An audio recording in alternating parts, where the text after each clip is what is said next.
everybody, welcome back to the channel. Today our topic is fasting. Now I am just coming off of a 7-day fast. In fact, I haven't eaten my first meal yet.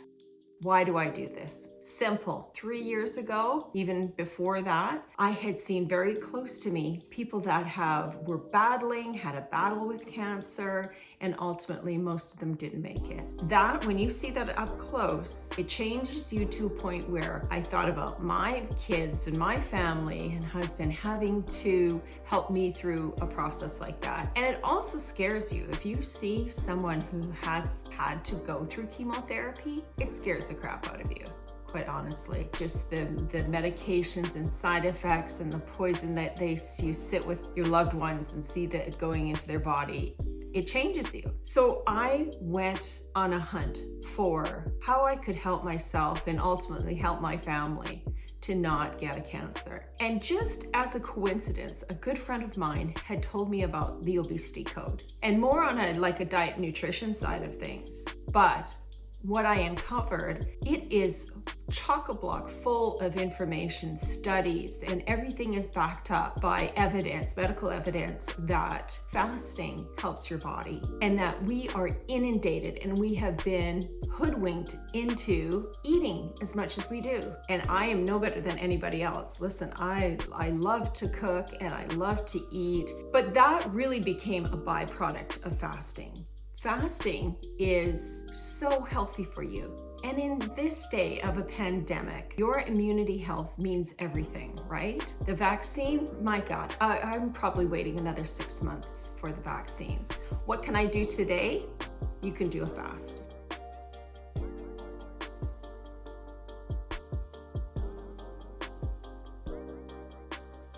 Now, my blood pressure. So I have been watching my blood pressure. I'll show you my daily results right now. I was getting frustrated because it hadn't dropped.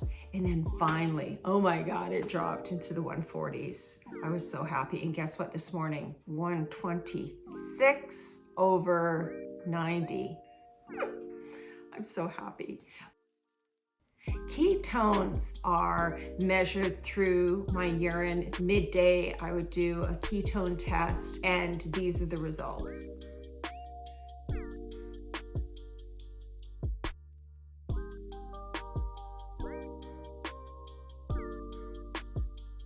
You don't really realize until you're doing a fast at how much the food industry inundates us with eating. This time it didn't bother me as much because I already really recognized a long time ago about how many commercials and how they make that cheese look so ooey and gooey.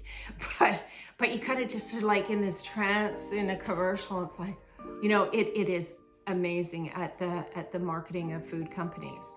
All that being said, fasting is healthy for you. And if you don't agree with me, I'll be shocked. And I'm okay if you don't agree with me because I know I'm right.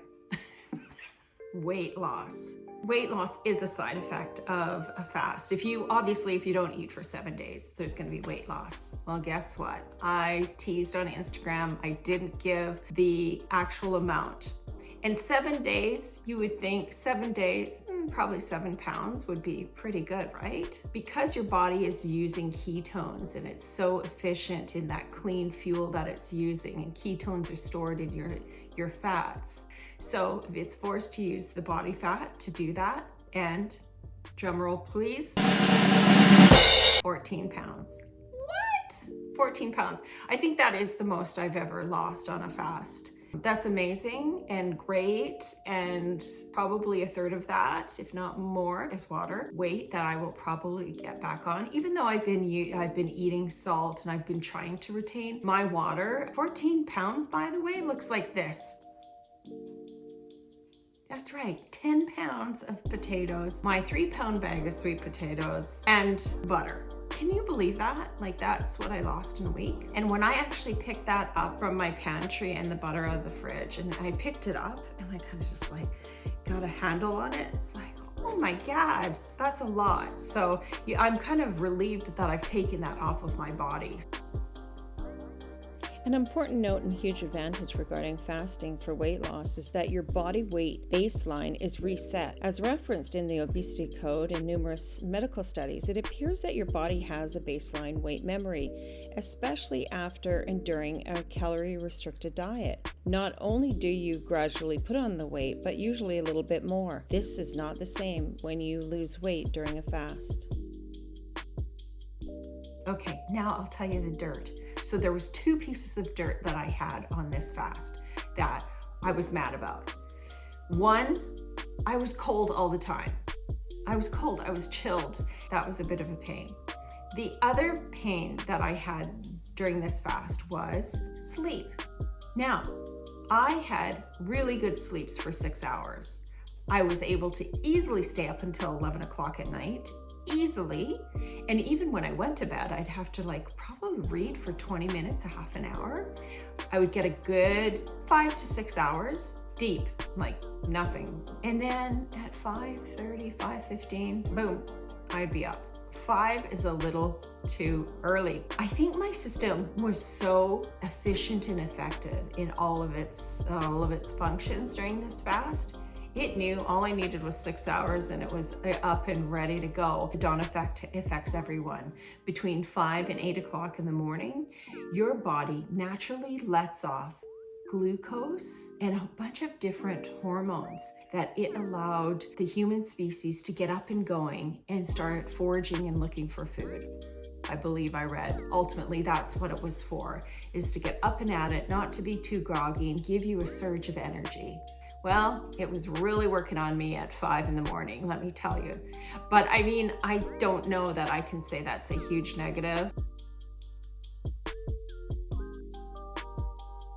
Okay, don't you want to know?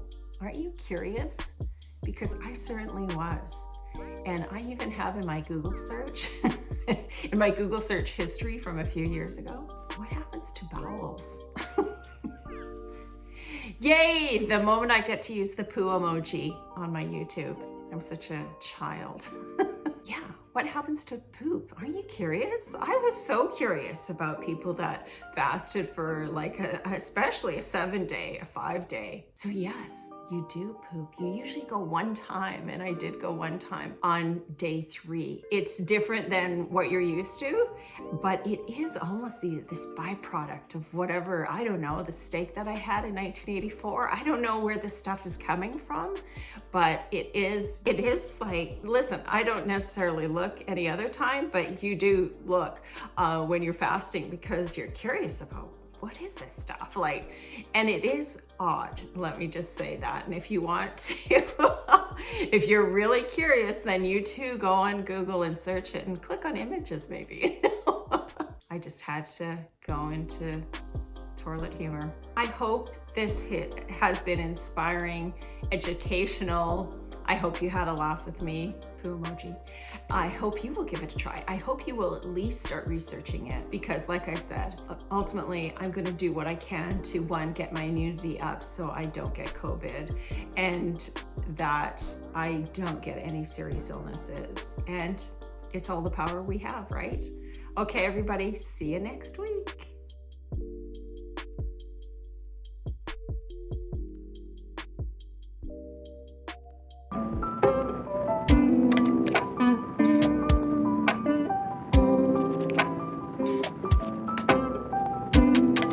Mm-hmm.